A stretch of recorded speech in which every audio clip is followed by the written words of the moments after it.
Seigneur, est le véritable. Apocalyptique, tu es le véritable.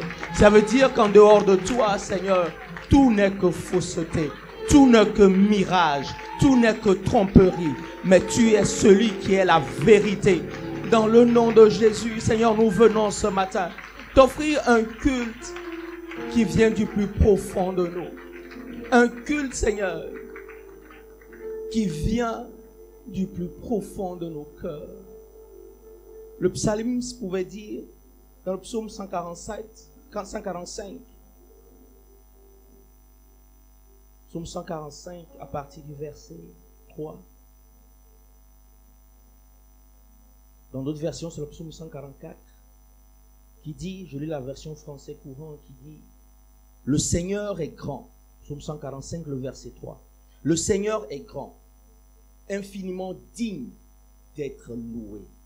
Sa grandeur est sans borne. Que chaque génération annonce à la suivante ce que tu as fait et lui raconte tes exploits. Je veux parler de ta majesté, de ta gloire, de ta splendeur et faire le récit de tes merveilles. Qu'on parle de ta puissance redoutable. Moi, je veux énumérer tes hauts faits. Est-ce qu'il y a quelqu'un ce matin qui veut énumérer les hauts faits de Dieu? Est-ce qu'il y a quelqu'un ce matin qui veut rappeler les bienfaits de Dieu? Qui veut célébrer Dieu pour sa fidélité?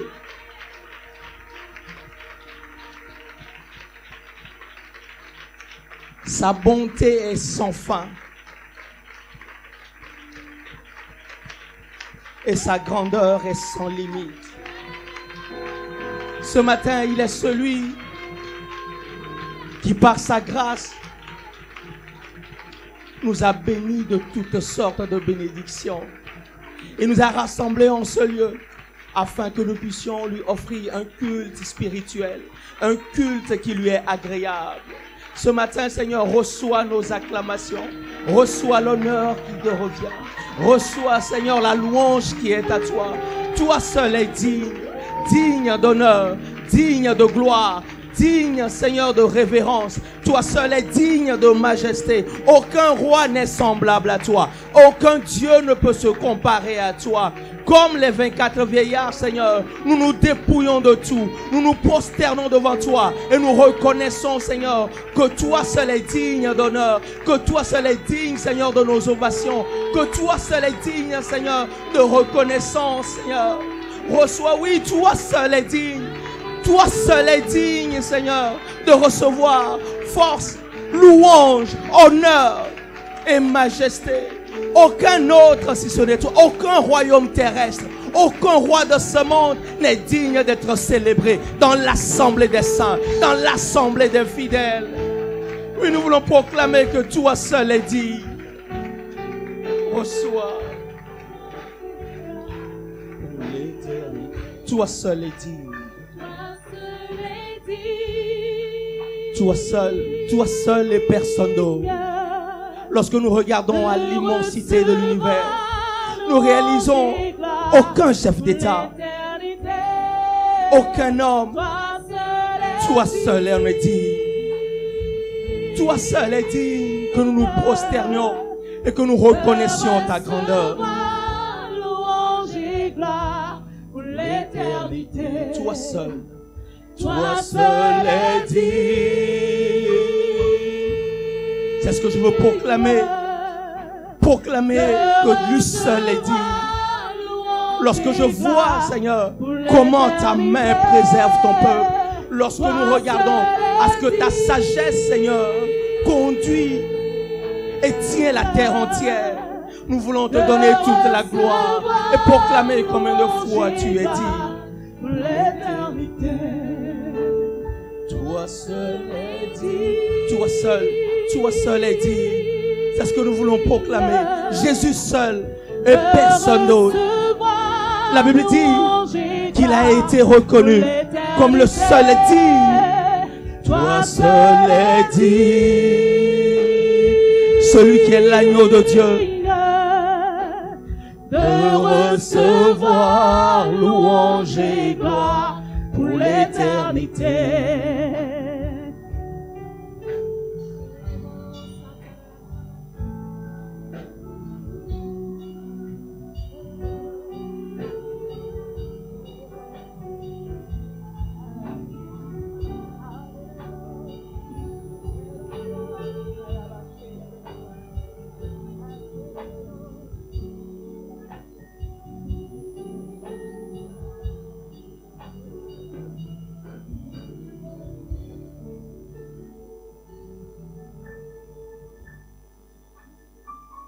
La Bible dit dans Apocalypse 4, le verset 11, parlant des 24 vieillards et des 4 êtres vivants qui chantent devant le trône. La Bible dit, sans discontinuer, leur refrain, ils disent, Seigneur notre Dieu, tu es digne de recevoir la gloire, l'honneur et la puissance. Tu es digne de recevoir la gloire, l'honneur et la puissance. Tu es digne de recevoir l'honneur, la gloire et la puissance. Ce matin, Seigneur, nous te donnons toute la gloire, toute l'honneur et toute la puissance. Toi qui es assis sur un trône très élevé et tu gouvernes toute l'humanité. Ce matin, Seigneur, reçois la reconnaissance, reçois, Seigneur, les honneurs qui viennent du plus profond de nos corps, car nous réalisons que sans toi, nous ne serons pas là où nous sommes. Sans toi, nous ne serons pas ce que nous sommes. Voilà pourquoi nous voulons bénir ton saint nom ce matin, te donner, Seigneur, toute l'honneur qui est due à ton rang. Toi seul est digne, toi seul et personne d'autre.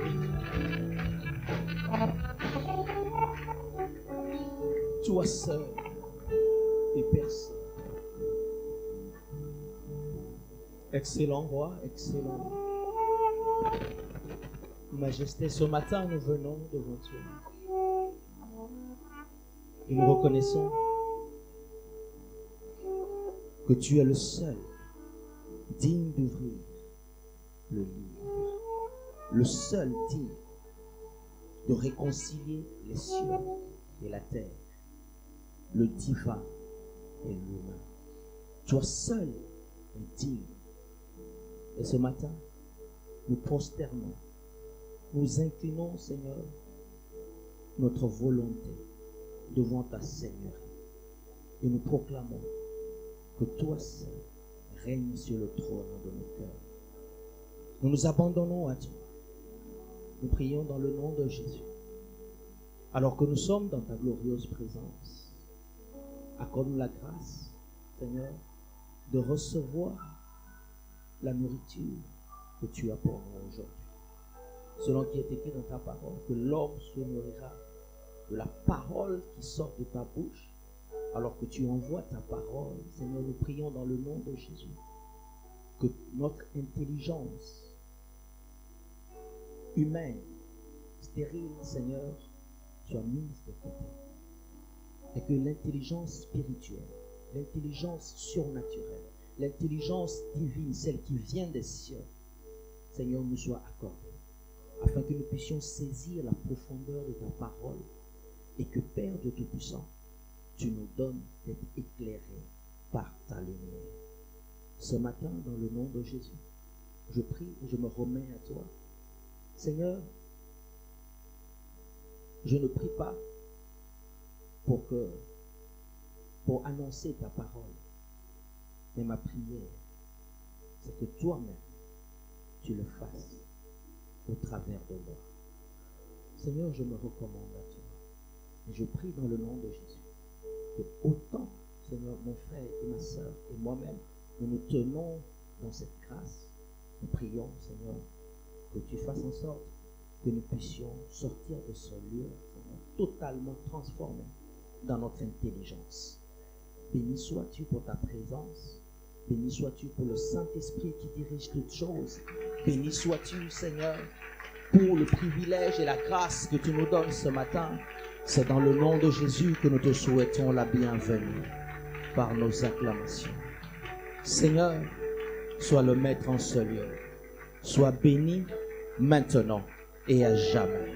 Dans le nom de Jésus, le Christ, nous avons ainsi prié avec action de grâce. Amen. Est-ce que tu peux réellement acclamer la présence de Dieu?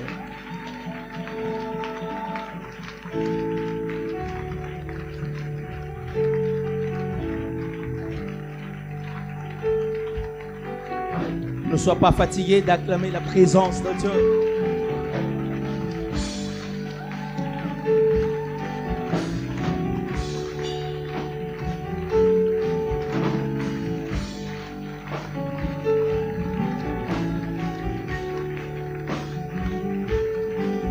Merci Seigneur. Merci Seigneur.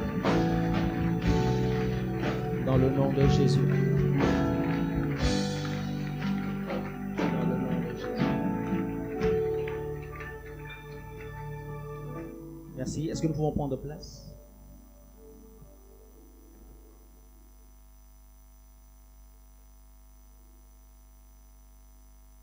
Bonjour à tous, bonjour à toutes. Bonjour à toute la famille de Dieu, à toutes les personnes qui sont connectées et nous suivent. Bonjour aux personnes qui sont dans la salle annexe. Nous rendons grâce au Seigneur pour ce moment qu'il nous donne de partager dans sa maison. Est-ce que tu réalises que c'est une grâce que de nous retrouver entre frères et sœurs et de communier dans la présence de Dieu? Oui. Parce que dans certains pays, dans certaines parties du monde, c'est un véritable challenge de se retrouver comme ça, de manière libre, en un lieu pour célébrer et adorer le Dieu vivant. Et nous qui avons reçu la grâce, nous voulons bénir le nom du Seigneur pour cette grâce qui nous a été accordée. Bien-aimés, apprenons à rendre grâce à Dieu pour toutes choses, car la vérité, c'est que rien n'est acquis. Rien n'est acquis. Tout n'est que grâce. Même la chose la plus simple, la plus banale que tu puisses imaginer. Bien-aimé, le fait de s'asseoir n'est pas acquis. Le fait de pouvoir écouter la parole, ce n'est pas un acquis. Le fait de venir en ce lieu ce matin, bien-aimé, ce n'est pas parce que tu as décidé que cela s'est fait. Non, pas du tout. Mais c'est encore la manifestation de la grâce, de la bonté et de la fidélité de Dieu. Voilà pourquoi moi je bénis le Seigneur pour le fait de me tenir devant toi ce matin ici, parce que je sais que c'est uniquement par sa grâce.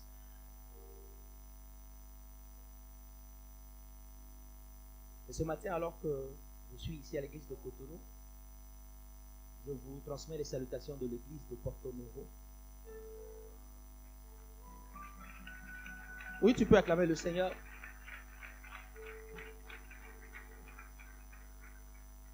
Et nous croyons que, tout comme à l'église de Porto Novo, Dieu nous a fait grâce à l'église de Cotonou au travers de notre méga impact conférence. Qui était là à la conférence? Qui a suivi la conférence? Gloire à Dieu. Est-ce que tu as reçu quelque chose à cette conférence? Je ne sais pas pour toi. Oui, tu peux rendre grâce à Dieu. Parce que la vérité, c'est que en 2020, lorsque le pasteur Yvon, notre pasteur, avait annoncé qu'on n'aurait pas Impact Conférence sur sa forme présentielle, la plupart d'entre nous se disaient, mais Seigneur, qu'est-ce que tu vas faire? Mais aujourd'hui, on se rend compte que Dieu, dans sa sagesse, a permis cela pour nous emmener à un autre niveau de grâce, de profondeur. Et quand je vois cette année ce que Dieu a fait au travers de Méga Impact Conférence, waouh! Waouh! On était loin d'imaginer que Dieu pouvait nous emmener là où nous en sommes aujourd'hui. Alors qu'en 2019-2020, surtout en 2020, il y avait cette pandémie. Et nous croyons que, moi je crois personnellement que 2022, le Seigneur permettra que cela soit encore plus grand. Et par la grâce de Dieu, Impact Conférence est devenu un véritable instrument de Dieu pour toucher les nations, et ce jusqu'aux extrémités de la terre. Je vois combien même les personnes qui sont dans le monde ont été connectées à cette plateforme ont suivi les différents programmes, les ateliers, les temps de prédication et sont sortis de là avec une parole qui a touché leur vie.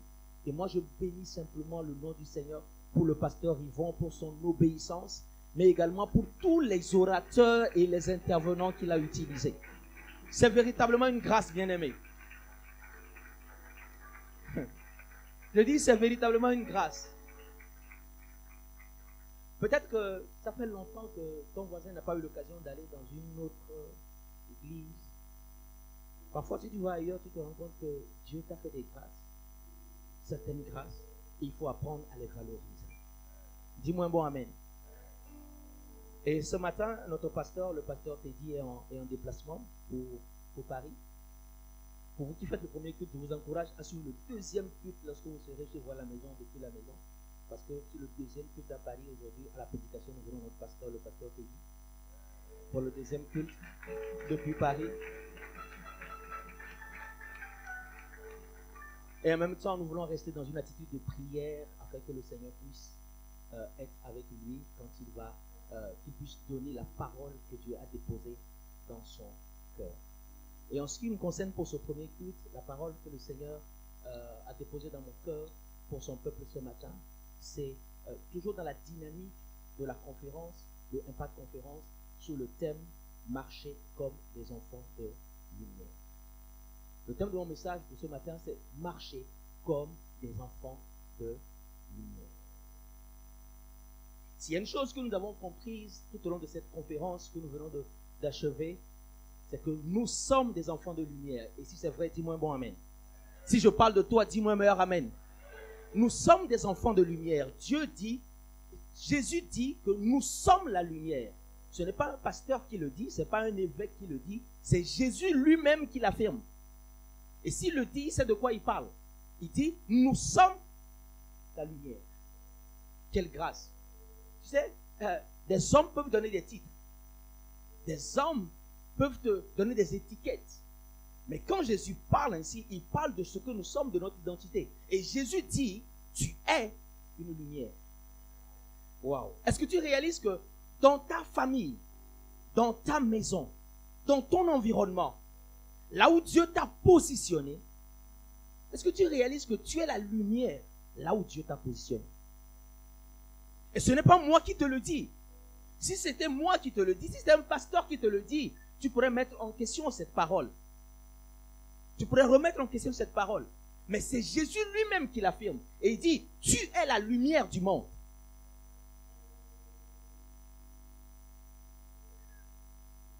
Et quand il le dit, il ne voit pas d'abord à tes œuvres. Il voit à ta nature. Il voit à d'où tu es sorti. Pourquoi? Parce que la Bible dit clairement que Dieu est le Père des lumières. C'est-à-dire celui qui a enfanté les lumières.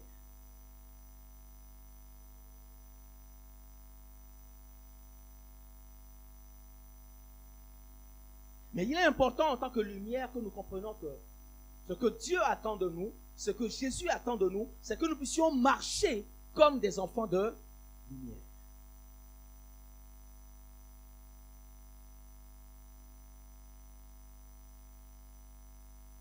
Dis à ton voisin, marche comme une lumière.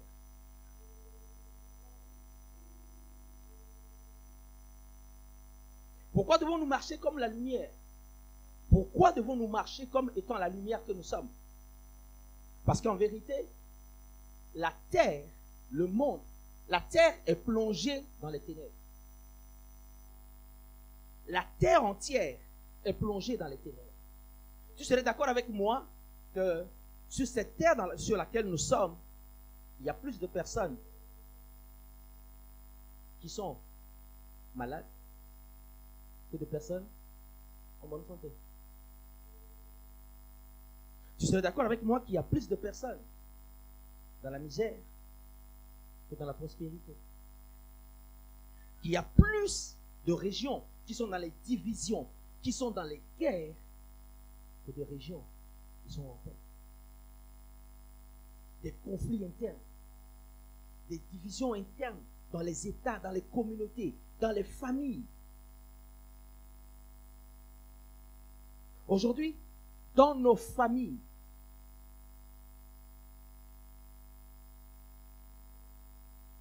Il y a plus de personnes qui sont dans le malheur que ceux qui sont dans le bonheur.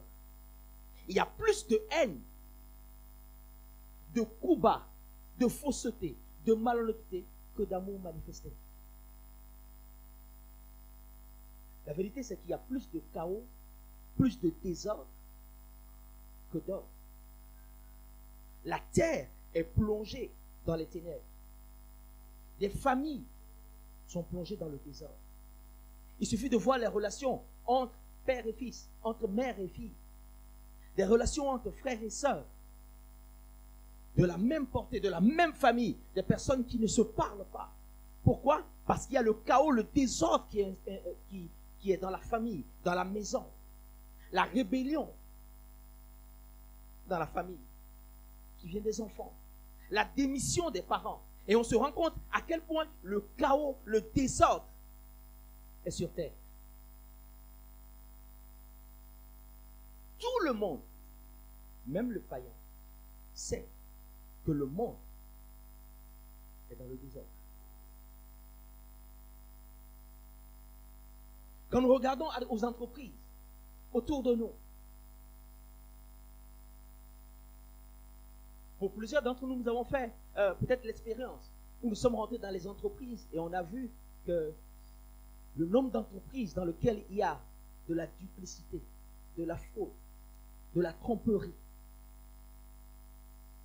Parfois, c'est le client qu'on gruge un peu. On mélange les vrais produits avec un peu de faux. Ou parfois, c'est une comptabilité double qui est tenue. Où on utilise des moyens détournés pour gagner des clients, avoir des marchés. Et on voit que ces entreprises ne sont pas basées sur des valeurs qui viennent du royaume de Dieu. Et on voit à quel point ces entreprises sont tenues par le chaos, par le désordre. Ou encore parfois, il suffit de voir dans les relations humaines, entre amis, des personnes qui se disent nos amis. Quand tu découvres leur véritable cœur, ce qu'ils sont capables de faire, les collègues qui te disent aïe, aïe, j'ignorais qu'il pouvait être comme ça, j'ignorais qu'il pouvait me faire ça. Ce n'est pas de sa faute, mais parce que les ténèbres sont sur la terre. Est-ce que quelqu'un me suit ce matin? Il y a des villes, des régions, des pays qui sont plongés dans les ténèbres.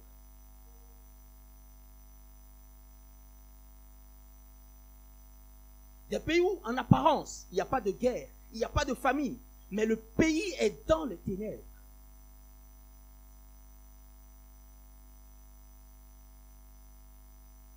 Dans la Bible nous donne l'exemple d'une ville comme Sodome. Sodome était une ville très prospère. En apparence, il y avait la paix. Il n'y avait pas de conflit, il n'y avait pas de famine à Sodome. Mais c'était une ville qui était plongée dans les ténèbres. En apparence, elle avançait cette ville. Mais devant Dieu, elle régressait. Elle reculait.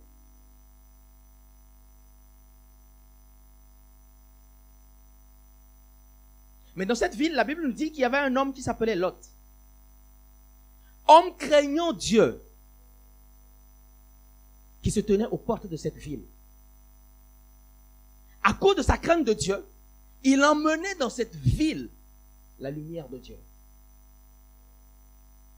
Lot était celui qui était le flambeau, la lumière de cette ville de Sodome. Malgré qu'il était environné de péché.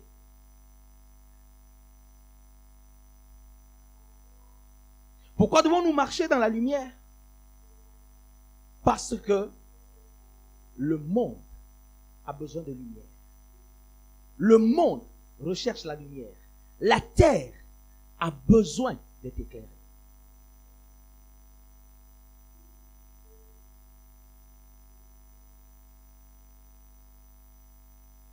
Pour comprendre cela, retournons dans le livre de Genèse, au commencement. Dans le livre de Genèse, au commencement, dans Genèse 1, la Bible dit dès le verset 1er, Au commencement, Dieu créa les cieux et la terre. Verset 2, la terre était informe et vide. D'autres versions disent, la terre devint informe et vide. Parce que le chaos est arrivé sur la terre. Les ténèbres sont arrivées sur la terre. Il y avait des ténèbres à la surface de l'abîme et l'Esprit de Dieu se mouvait au-dessus des eaux. Le verset qui m'intéresse, c'est le verset 3. Où la Bible dit, Dieu dit, que la lumière soit. Et la lumière fut. Dieu vit que la lumière était bonne. Et Dieu sépara la lumière d'avec les ténèbres. Dis-moi amen à la parole. La Bible dit, Dieu dit que la lumière soit, et la lumière fut. Dieu vit que la lumière était bonne. Et Dieu sépara la lumière d'avec les ténèbres. La lumière dont il s'agit ici, tu le sais, n'a rien à voir avec l'éclat du soleil. Parce que le soleil ne sera créé que le 4e jour. Mais Dieu déjà a annoncé et a créé une lumière. Et cette lumière que Dieu a créée portait en elle la vie. C'est-à-dire que sans elle, il était impossible d'avoir la vie sur terre. Alors Dieu va d'abord créer la lumière au milieu des ténèbres, afin d'amener la vie sur la terre. Est-ce que tu me suis? La lumière est si importante que sans elle, il n'y a pas de vie. Et elle fut la première des choses que Dieu lui-même a créées. Mais on voit très bien que quand Dieu a créé cette lumière, on voit que très tôt, Dieu annonce les vertus de cette lumière. Vous savez, quand Jésus dit que vous êtes la lumière, il faut comprendre qu'en fait, la lumière a des vertus. La lumière a des vertus. J'aimerais que tu comprennes qui tu es. Quand Jésus dit, tu es la lumière du monde. La première des choses que Dieu dit au sujet de la lumière, Dieu dit, la lumière est bonne.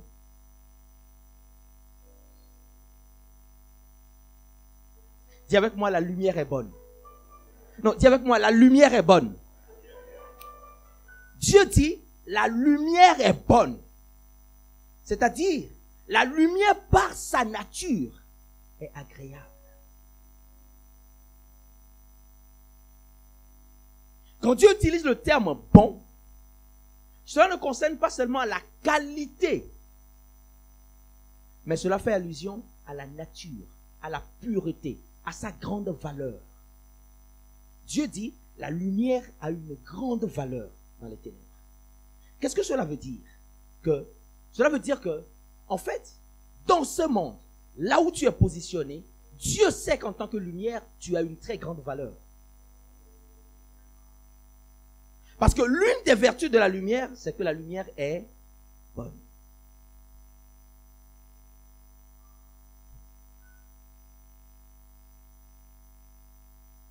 Ce mot, je l'ai dit, touche à la nature. Voilà pourquoi on retrouve le même mot. On retrouve le même mot, par exemple, dans le psaume 118, le verset 1. Quand le psalmiste dit, louez l'Éternel car il est bon. Il parle de la nature de Dieu. Dieu est bon. Cette lumière est bonne.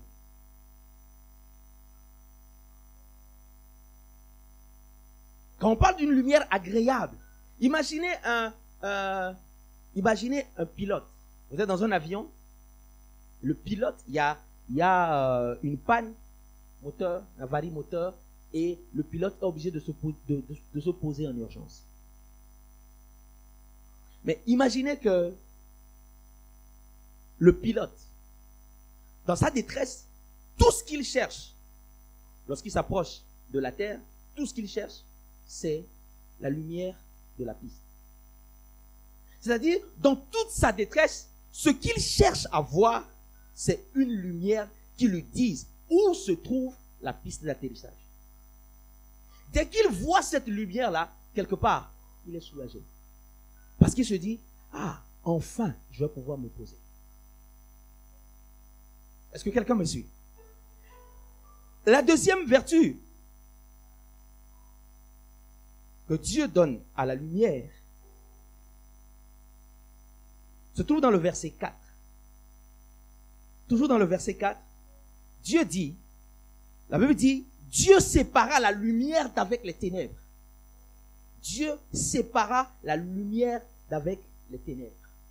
En fait, le mot utilisé pour séparer, c'est un mot qui veut dire Dieu distingua la lumière des ténèbres.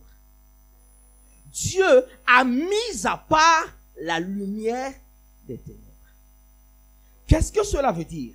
Cela veut dire que il y aura toujours un conflit entre la lumière et les ténèbres. Mais le fait que Dieu a distingué la lumière fait que la lumière aura toujours le dessus sur les ténèbres. Dieu a mis à part la lumière sur les ténèbres.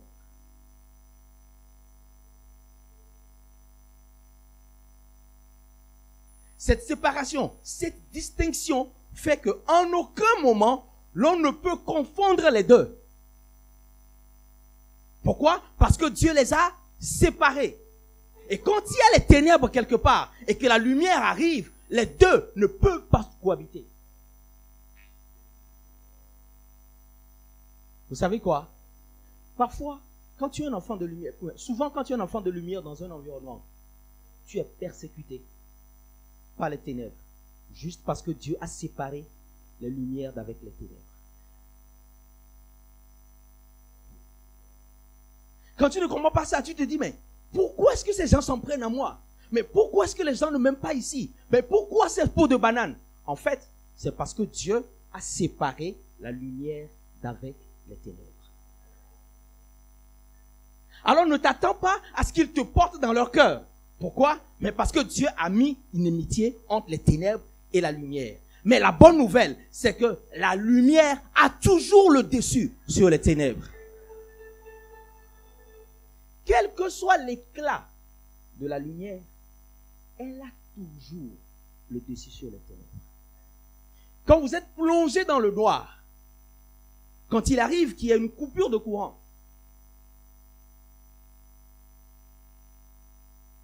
aujourd'hui, ce n'est plus le cas comme il y a quelques années. Tu es d'accord avec moi, non? On rend grâce à Dieu pour l'équipe de l'iceberg. Ah oui.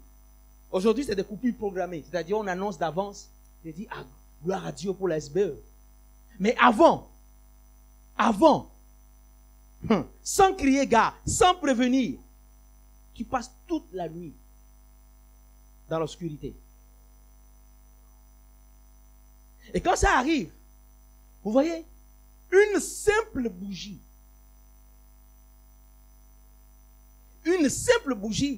est capable de repousser l'obscurité.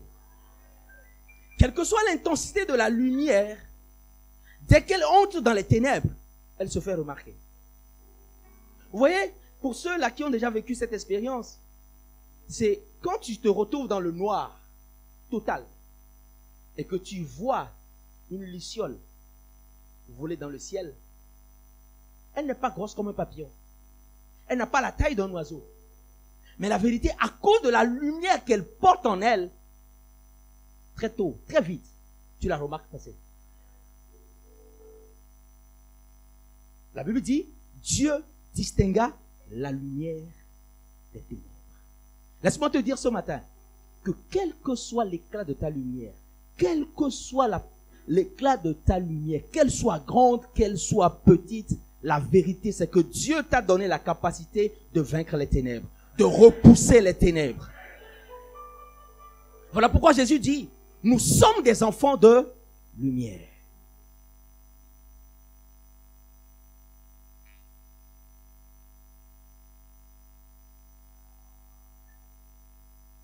À cause de ce que Dieu a mis cette séparation en place, à distinguer la lumière. Regarde, le soir quand le soleil se couche dans nos maisons, nous faisons le tour de la maison et nous allumons dans la maison. Pourquoi? Parce que nous sommes conscients qu'une fois que les lumières seront allumées, alors les ténèbres vont disparaître. Cela se fait presque naturellement. Pourquoi? À cause de la parole que Dieu a libérée. Est-ce qu'on est ensemble? Est-ce qu'on est ensemble?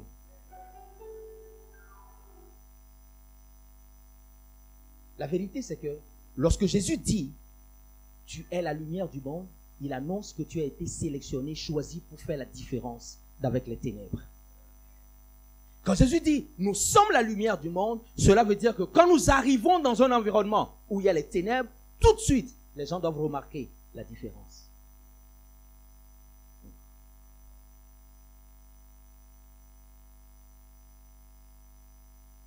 Je me rappelle, il y a quelques années, je travaillais avec un monsieur mon responsable. Et on était, c'était une boîte dans le domaine de l'informatique. Et il arrivait des projets où on était obligé de travailler de nuit. Parfois même les week-ends, les samedis, les dimanches. Et l'entreprise avait l'habitude, quand il y a de tels projets, pour des raisons de délai, de mettre en place des primes pour le personnel, pour les équipes de techniciens qui sont sur place et qui travaillent de nuit, parfois les week-ends jusqu'au dimanche. Dans l'équipe de l'entreprise, il y avait plusieurs personnes, des chrétiens, de plusieurs communautés, qui étaient dans l'entreprise. Mais quand l'entreprise ouvre un tel projet, à l'époque, ce sont des missions, et on dit, il y a une mission, et sur cette mission, vous devez travailler les dimanches inclus. C'était bien payé. C'est-à-dire que quand tu fais 1 à 2 semaines de mission, tu as plus du double de ton salaire du mois. Je te laisse imaginer. C'est-à-dire, en 2 semaines, tu fais 2 mois de salaire, voire plus, à cause de la mission. C'était bien payé.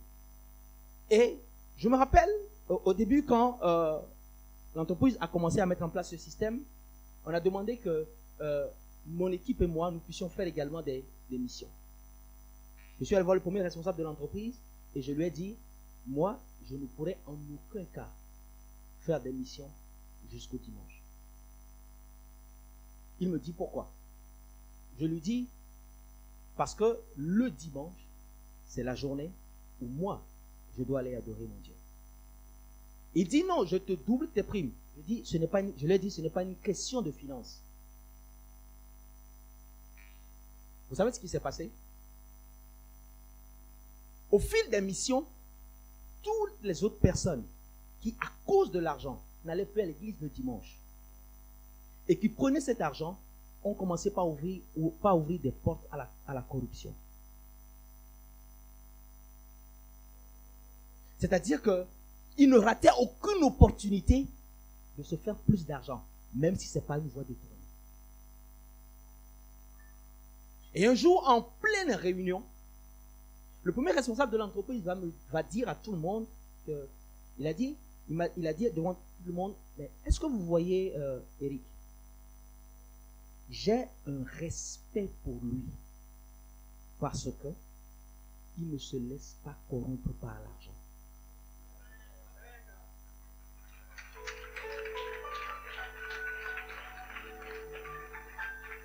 Quand il a dit devant tout le monde, il a choqué tout le monde. Parce que, en vérité, tous les autres faisaient plus d'argent que moi. Mais il savait qu'à partir de ce moment, il ne pouvait rien me proposer qui soit bizarre dans l'entreprise. Vous savez, dans une entreprise, ton chef peut te dire, si tel client appelle, dis-lui que sa commande est en cours. Alors que sa commande n'a même pas encore été passée. Son acompte a été utilisé pour autre chose. Tu le sais, il le sait.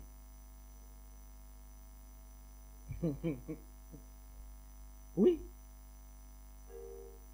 Ou alors, quand tel client le cherche, il dit à telle personne, quand il sera là, dis-lui que je suis en voyage.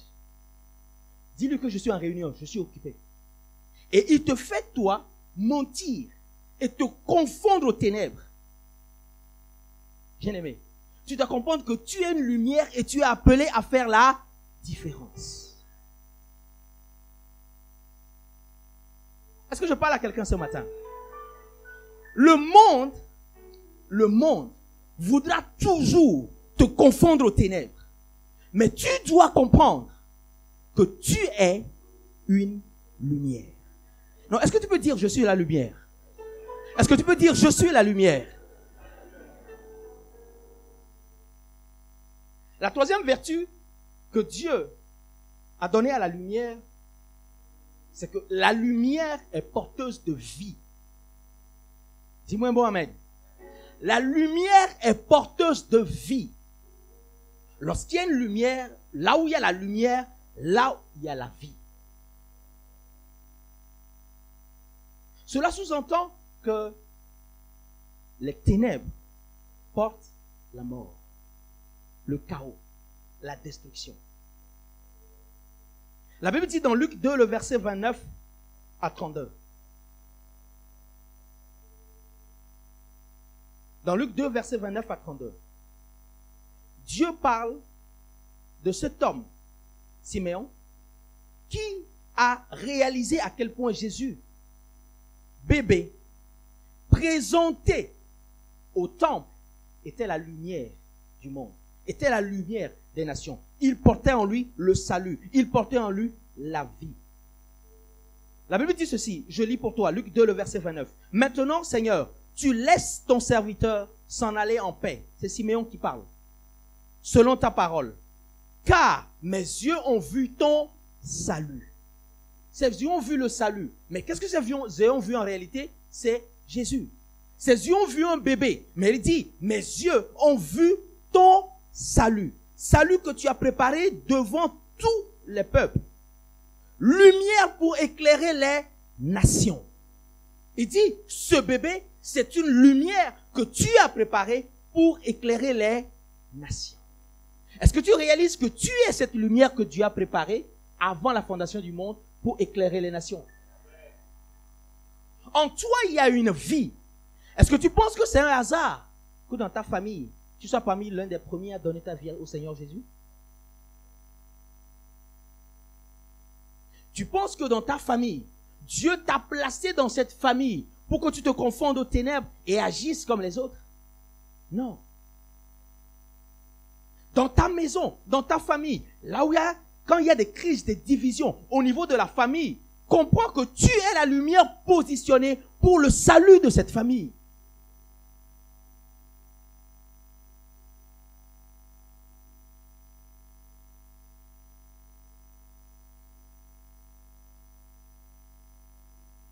La vérité, c'est que, je l'ai dit et je le redis, la terre est dans les ténèbres. La terre est plongée dans les ténèbres. Voici ce que Paul nous dit. Dans Ephésiens 5, le verset 8, Paul nous dit ceci. Dans Ephésiens 5, verset 8,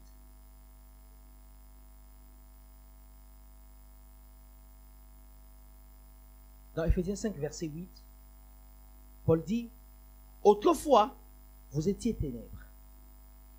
Autrefois, vous étiez ténèbres. Et maintenant, vous êtes lumière dans le Seigneur. Marchez comme des enfants de lumière. Marchez comme des enfants de lumière. Lorsque la Bible nous parle de marcher comme des enfants de lumière, la Bible ne fait pas allusion à notre démarche. La Bible ne parle pas du fait d'aller d'un point à un autre. Mais la Bible parle plutôt de notre attitude de cœur. La Bible parle du style de vie que nous avons au milieu des ténèbres. La vérité, ou ma question pour toi ce matin, c'est comment te comportes-tu lorsque les gens t'offensent? Comment réagis-tu lorsque tu es trahi?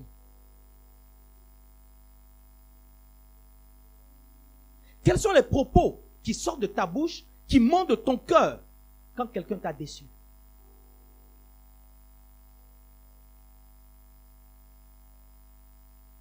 Paul dit, vous êtes lumière dans le Seigneur. Marchez comme des enfants de lumière.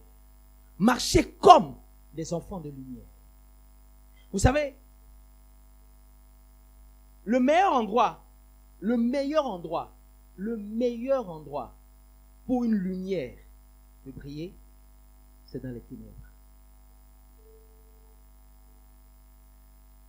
Cela ne sert à rien que ce matin dans cette salle, que quelqu'un vienne avec un projecteur. Tu vois, en prenant tes notes ce matin, tu n'as pas besoin d'allumer la torche de ton téléphone. Pourquoi? Parce que c'est déjà assez éclairé. Et cela ne sert à rien d'en rajouter. Mais imaginons que toutes ces lumières sont éteintes. Alors, tu devras allumer ton téléphone. Est-ce que quelqu'un me suit?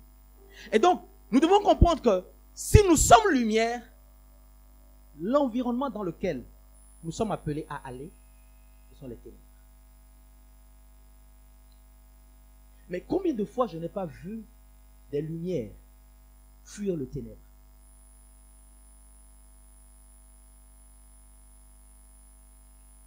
Récemment encore, je discutais avec une sœur et dans son cœur, elle nourrissait le désir de quitter son entreprise.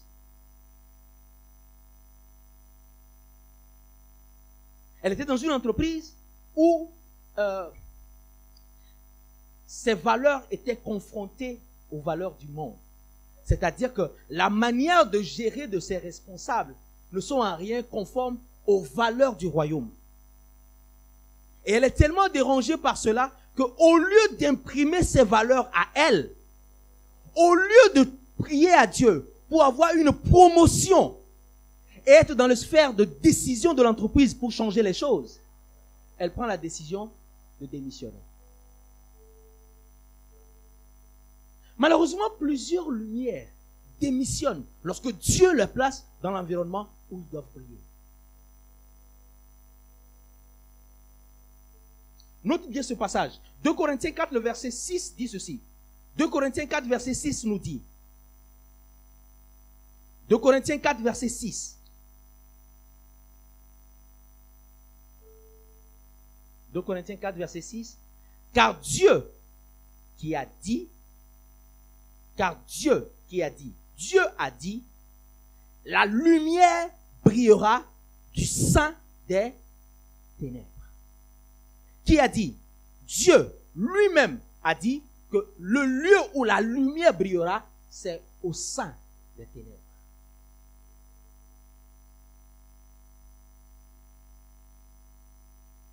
Le territoire où la lumière doit briller, où ta lumière doit briller, c'est dans les ténèbres. En fait, je suis en train de te dire que tu le veuilles ou pas, Dieu t'a appelé pour des terrains difficiles. Aïe. Ouais, c'est des paroles que nous n'aimons pas entendre. On préfère entendre des paroles où on dit Dieu t'a béni. Oui, c'est vrai, il t'a béni. C'est pour cela que tu dois aller sur des terrains difficiles.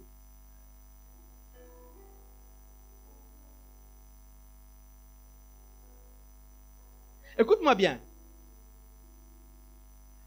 Lorsque Jésus a été appelé, on l'a vu tout à l'heure dans Luc 2, lorsque Jésus a été appelé lumière des nations, pour commencer son ministère, il s'est installé dans un territoire, dans une ville où il y avait les ténèbres. On l'a vu pendant la conférence. Et je reviens là-dessus. La Bible dit, dans Matthieu 4, le verset 12, Matthieu 4, le verset 12 à 16, Matthieu 4, verset 12 à 16, Jésus ayant appris que Jean avait été livré, se retira dans la Galilée. Il quitta Nazareth et vint demeurer à Capernaum, situé près de la mer, dans le territoire de Zabulon et de Nephtali, afin que s'accomplisse ce qui avait été annoncé par Ésaïe, le prophète.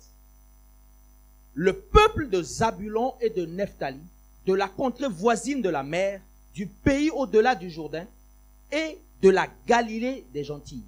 Le verset 16 dit, ce peuple assis dans les ténèbres a vu une grande lumière.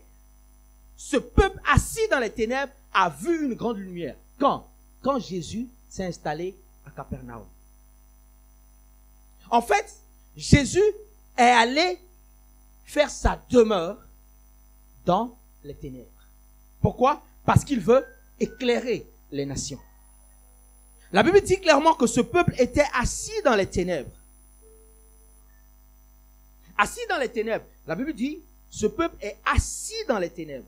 Je t'explique pourquoi la Bible dit ce peuple était assis dans les ténèbres. Assis, en fait, c'est faire référence à un mot qui veut dire occuper une place. Ce peuple avait occupé une place dans les ténèbres.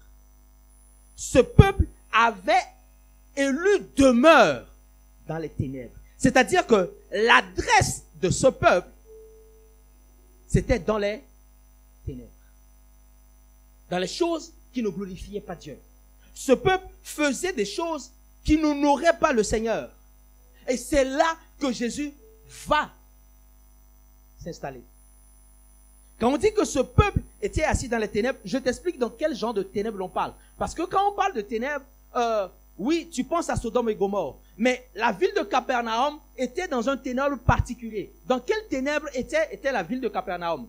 La Bible dit, écoute-moi, la Bible dit ceci. Dans le verset 13, il dit, il quitta Nazareth et vint demeurer à Capernaum. Et la Bible donne la précision en disant, situé près de la mer. Capernaum était une ville côtière. Pourquoi cette précision? Tout simplement parce que dans Genèse 49, la Bible parle du territoire qui a été donné à Zabulon. De la bénédiction qu'a reçue Zabulon. Zabulon est un peuple. Zabulon et Nephtali, c'est un peuple qui sont des marchands. Ce sont des personnes qui aiment faire le commerce. Ils ont une habileté dans les affaires. C'est-à-dire, ils sont très forts en entrepreneuriat, commerce international, management. Est-ce que tu me suis? C'est un comptoir commercial et le peuple de Zabulon est d'un génie commercial. Ils ont prospéré en faisant du commerce. Ils ont une habileté exceptionnelle dans le domaine du commerce. Mais comment ont-ils eu? Quelle est la source de leur profit? La source du profit de ce peuple vient du fait qu'ils sont dans la tromperie. Ils sont dans les magouilles. Ils falsifient les comptes. Ils trichent avec les clients. Est-ce que tu me suis? Et donc, ce peuple était prospère, mais était dépourvu de tout sens moral. Était dépourvu de toute crainte de Dieu. La Bible dit, c'était un peuple, une ville qui était une ville côtière, mais où était développée l'escroquerie. Le prophète Osée, on va en parler en ces termes. Il donne l'exemple du peuple pour donner l'image du marchand. Dans la Bible, l'image du marchand, c'est celui qui fait de l'escroquerie. Et dans Osée 12, le verset 8, Osée parle du marchand, de celui qui fait le commerce, dans ce sens, de la même manière que Zabulon. Osée dit dans ce sens que, dans Osée 12, verset 8, il dit que c'est un marchand. C'est un marchand. Parlant de celui qui est installé sur une côte et qui a cette habilité, il dit c'est un marchand. Mais il dit la fausse balance est dans ses mains. C'est-à-dire que, tu vois, non, au lieu que on te vende 1 litre d'huile, on te vend 80 centilitres ou 90 centilitres.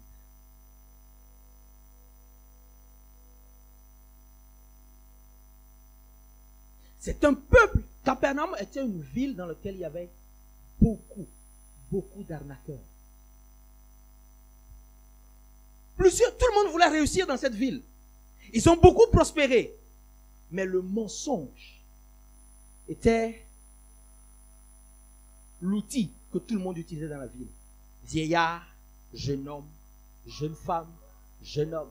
Tout le monde, enfant. Le mensonge, l'escroquerie, la fourberie était le partage de tout le monde à Capernaum.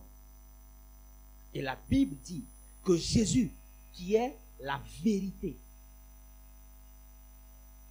va élire domicile, va s'installer à Capernaum. Parce qu'il était conscient que les ténèbres ont besoin de sa grande lumière. Est-ce que je parle à quelqu'un ce matin?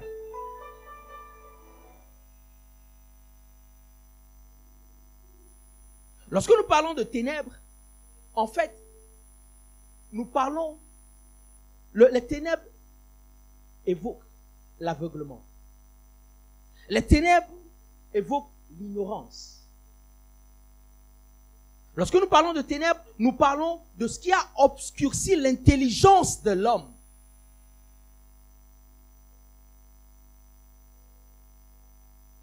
Les ténèbres, c'est simplement l'absence de vision. Et la Bible dit que Capernaum, ou comme sur la terre aujourd'hui, plusieurs villes sont assises dans les ténèbres. Sodome était dans les ténèbres d'une façon. Capernaum était une ville qui était dans une autre forme de ténèbres.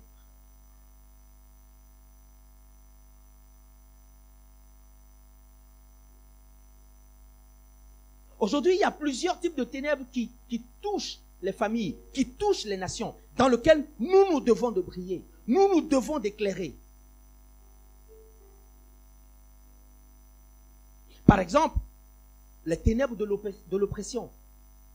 Aujourd'hui, beaucoup trop de personnes autour de nous vivent des oppressions. Mais le matin, tu ne sauras pas. Oui, chacun arbore son sourire.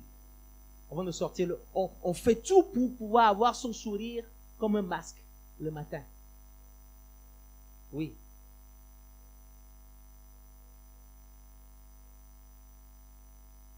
On arrive au bureau, tout le monde est bien habillé, bien maquillé. Mais quelques mois plus tard, on s'étonne que tel collègue a fait une dépression. Que telle personne a fait une tentative de suicide. Pourquoi? Parce que la personne, elle sait qu'elle était dans les ténèbres. Mais elle a besoin de ta lumière. Dis-moi un bon amen. Vous savez, la seule manière pour nous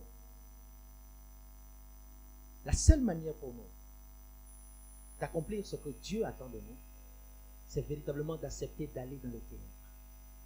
Pas pour nous confondre, parce que Dieu a séparé la lumière d'avec les ténèbres. Mais pour que nous puissions amener cette lumière dans les vies.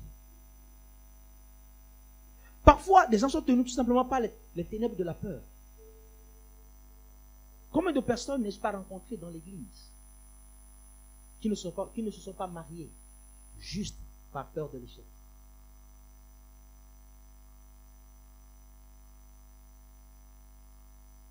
Bien que cette personne prie pour se marier, mais quand tu creuses, tu te rends compte qu'en fait, cette personne, elle a peur de l'échec.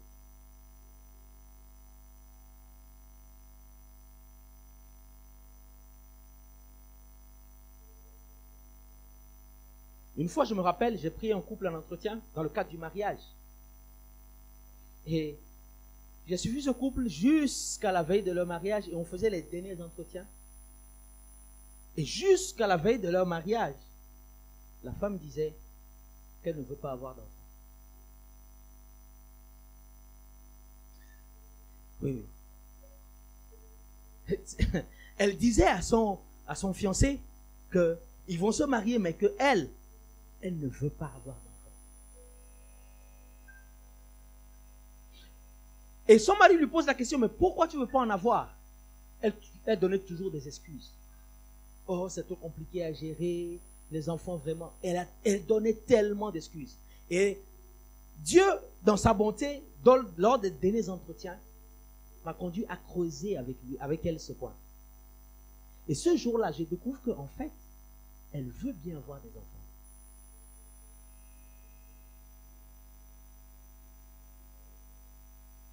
Elle a juste peur de la douleur de l'accouchement.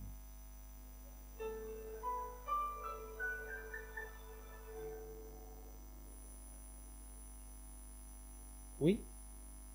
Elle a peur de l'accouchement. Et elle a peur aussi de ne pas pouvoir supporter, de voir son corps changer.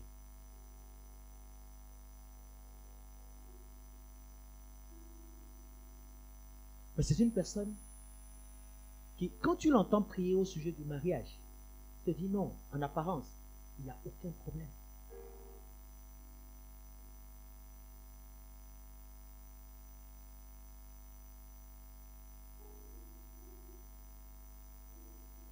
La vérité, c'est qu'il y a tant de personnes, tellement de personnes autour de nous qui sont dans les ténèbres,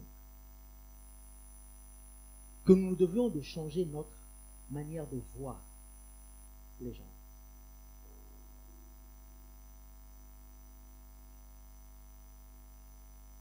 La Bible dit qu'autrefois nous étions ténèbres. Et maintenant, nous sommes lumière. Ça veut dire que il est possible de passer de ténèbres à la lumière. Si nous sommes ici aujourd'hui, c'est que Jésus a permis que nous puissions changer d'état. Et aujourd'hui, Dieu veut qu'au travers de chacun de nous, emmener la lumière dans d'autres vies, changer d'autres personnes, toucher des cœurs et restaurer des vies.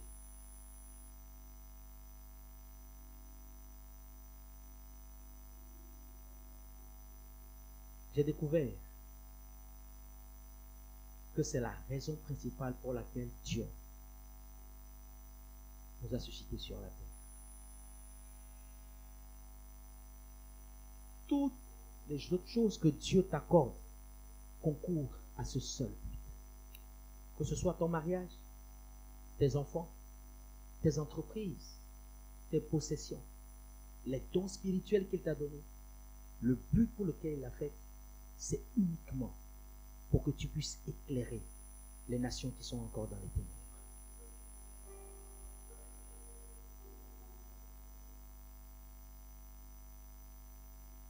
Comment marcher dans la lumière? J'aurai le temps de revenir là-dessus. Mais je voulais simplement, avant que nous puissions prier, finir avec cette histoire.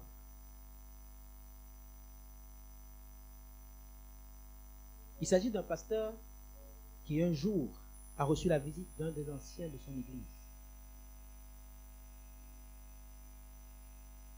Et celui-ci lui confia que la nuit précédente, que l'un des gardiens de la maison de l'église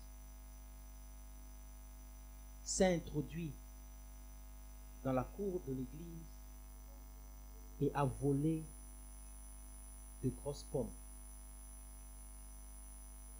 dans le presbytère. Et le voleur a été vu par un témoin qui était l'ancien, dont on ne pouvait pas remettre en cause sa parole. Alors le pasteur, après cette communication, a remercié l'ancien. Et il a fait appeler le gardien. Le gardien arriva vers le pasteur sans aucune appréhension. Et quand le pasteur le reçut, le pasteur s'est mis à causer avec lui avec cordialité. Le pasteur a commencé par demander comment ça allait, son épouse, ses nombreux enfants, comment est-ce qu'ils s'en sortaient. Ils ont parlé pendant un long moment, jusqu'à parler des pommes. Et le pasteur lui pose la question, mais est-ce que cette année, est-ce que tu as des pommes chez toi? Est-ce que tes pommiers ont donné? Le gardien dit non, il n'en a pas. Ces pommiers n'ont pas donné une bonne récolte cette année. Alors le pasteur va dire à cet homme, tiens, nous allons faire ceci. J'aimerais te faire un cadeau. Va chez toi, trouve un panier et reviens et nous allons cueillir ensemble mes pommes que j'aimerais offrir à tes enfants.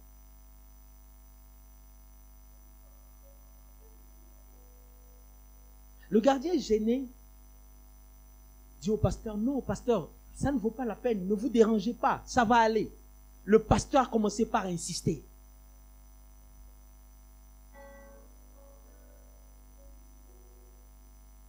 Gêné, le gardien retourna chez lui pour aller chercher un panier.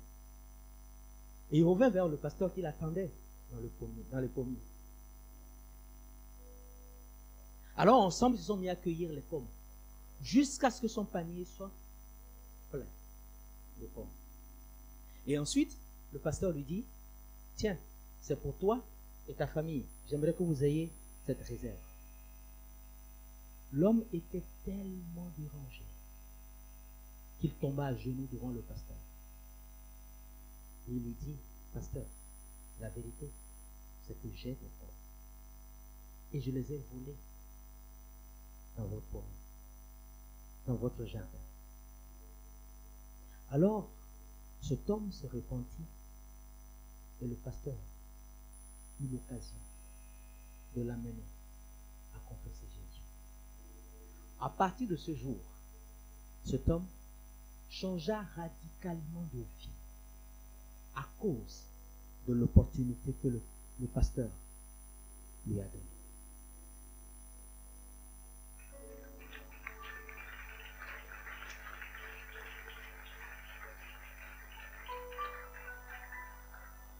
J'aimerais finir ce matin en te disant qu'à chaque fois que quelqu'un dans les ténèbres t'offense, te déçoit, te marche dessus, rappelle-toi que c'est Dieu qui te donne une opportunité afin que ta lumière puisse l'éclairer pour qu'il revienne à Jésus.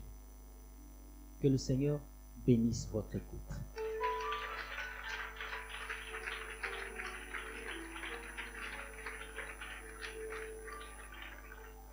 Est-ce que nous pouvons nous tenir debout ce matin pour ceux qui le peuvent, si tu le peux? Pendant quelques instants,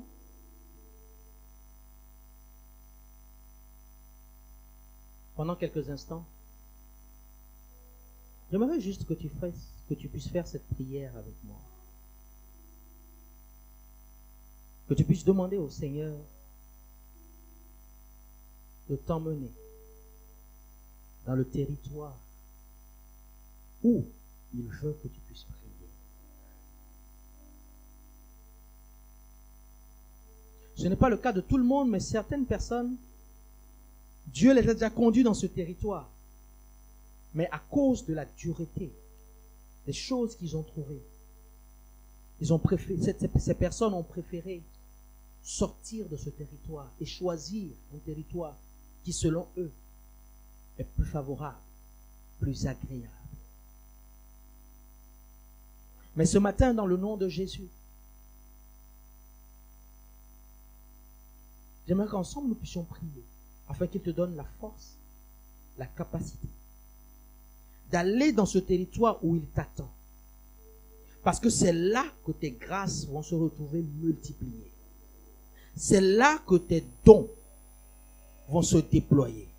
C'est là que ton onction qu'il a déposée sur toi va couler et bénir des nations. Alors peux-tu élever la voix avec moi ce matin dans le nom de Jésus et prier de tout ton cœur afin que le Seigneur puisse conduire tes pas dans le territoire où lui il t'attend. Comme Jésus a été conduit, poussé par le Saint-Esprit, Jésus a été conduit à Capernaum, un territoire où régnait l'escroquerie, où régnait le mensonge, le vol, la duplicité. Mais la Bible dit que lui, il est la lumière du monde, il est la vérité. Et il n'a pas hésité à s'installer dans ce territoire afin d'éclairer les nations, afin d'éclairer l'humanité, afin d'éclairer ces villes.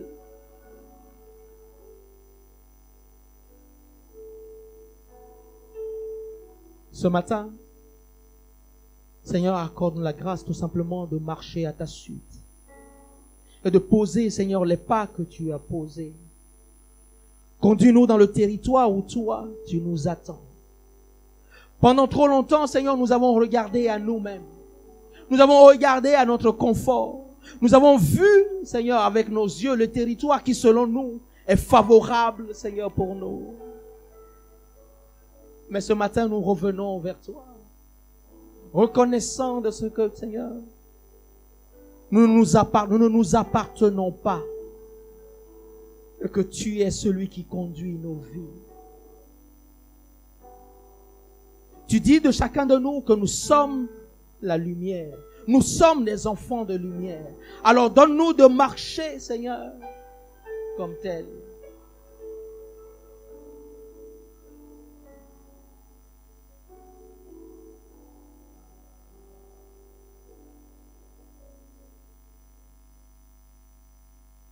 Seigneur, voici nos vies qui veulent faire ta volonté. Seigneur, voici nos vies qui veulent faire ta volonté.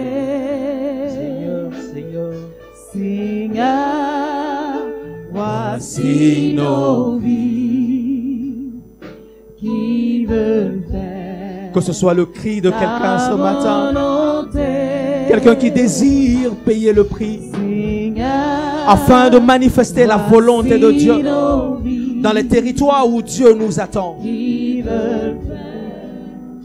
Ta volonté, Seigneur, voici nos vies qui veulent faire ta volonté. Seigneur, voici nos vies qui veulent faire ta volonté. Ta volonté. Ta volonté. Je veux faire. Je veux faire ta volonté. Ta volonté. Non pas selon mes désirs. Non pas selon mes aspirations personnelles. Mais je veux faire ta volonté. Je veux faire ta volonté. Ta volonté.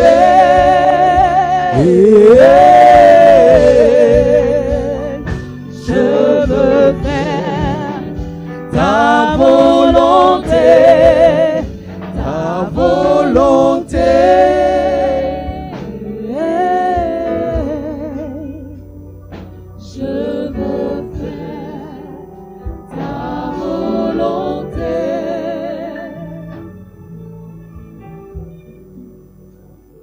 Excellent Père, dans le nom de Jésus, nous prions ce matin par le Saint-Esprit afin que tu nous donnes la capacité d'emmener ta lumière, d'emmener cet éclat, Seigneur, dans les vies, dans les familles, dans les quartiers, dans cette nation, dans le nom de Jésus. La Bible dit que nous sommes rendus capables à notre tour lumineux afin de pouvoir emmener, Seigneur, ta clarté. Dans le nom de Jésus, mon frère et moi, ma sœur et moi-même, nous nous positionnons ce matin afin qu'au travers de nous, Seigneur, que les peuples qui sont dans les ténèbres puissent voir ta grande lumière et qu'elles puissent revenir à toi. De la même manière que tu as permis que les rois mages puissent marcher dans l'obscurité à la lumière de l'étoile qui les a emmenés jusqu'à Jésus. Seigneur, nous prions dans le nom de Jésus que tu nous donnes de pouvoir éclairer les nations, éclairer les sages, éclairer les rois, afin que, Père de Tout-Puissant, les cœurs puissent revenir à toi. Donne-nous, Seigneur, de ne pas regarder à nous-mêmes, mais regarder à toi, qui est capable de faire bien au-delà de ce que nous sommes capables de demander. À toi seul la gloire, à toi, Seigneur, l'honneur, à toi, Seigneur, notre majesté, pour ce que tu es sur le point de faire. Dans le nom de Jésus, nous avons ainsi prié. Amen. Amen. Amen.